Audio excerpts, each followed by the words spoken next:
నేను మాట్లాడతాను press meet పెట్టండి అంటారు. ఇదే వీళ్ళని అనుకోండి, వీళ్ళ వాళ్ళని అనుకోండి, వీళ్ళు ఫోన్ చేయాలి, అమ్మ రోజమ్మ నువ్వు వచ్చి మాట్లాడమ్మా, లేకపోతే కనుక అయ్యా కరుణాకర్ రెడ్డి నువ్వు మాట్లాడయ్యా అన్నట్టు.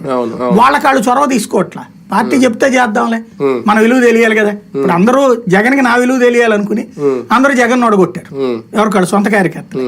ఆ టైప్ లో ఉన్నప్పుడు ఈయన అట్లా పోగొట్టుకునే రకంగా చంద్రబాబు. అందుకని ఏం చేస్తున్నారు, భవిష్యత్ అవసరాలు ఇచ్చి. ఇప్పుడు ఒకప్పుడు ఏంటంటే కాపు నాయకులు గంటా శ్రీనివాసరావు ముందుండి నడిపించి కదంతా నడిచేది. గంట ఆ తర్వాత తన స్వార్థ ప్రయోజనాలు చూసుకుంటున్నాడని చెప్పి సొంత పార్టీలో వచ్చిన వ్యతిరేకత కావచ్చు, లేదా అతని మీద బీసీ సామాజిక వర్గానికి వచ్చినటువంటి ఒక వ్యతిరేకత కావచ్చు, తనని లైమ్ లైట్ లో నుంచి పక్కకి తప్పించారు. అలాగే అప్పట్లోనే పక్కకి తప్పించి అతన్ని పెట్టారు ఎవరు, చినరాజప్ప. అది నచ్చక గంట ఇంకొంచెం వ్యతిరేక పందా అనుసరించారు. ఇప్పుడు గంటాకి గతి లేదు కాబట్టి ఉన్నాడు పార్టీలో. కాబట్టి ఇప్పుడు అట్లాగా అంటే ఓ రకంగా చెప్పాలంటే కథ నడపగలిగినటువంటి నాయకుడు కాపు సామాజిక వర్గంలో లేరు తెలుగుదేశానికి.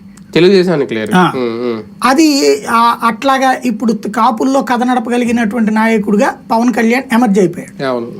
కాబట్టి ఇప్పుడు అట్లాంటి ఒక టీముని తయారు చేయాల్సిన బాధ్యత తెలుగుదేశానికి వచ్చింది. దానికి ఈ పోలీస్ కేసులకు భయపడినో, కార్యకర్తలను కాపాడుకోవడం గురించినటువంటి భయమో, లేదా ఎట్లాగో ఇక డెడ్లీ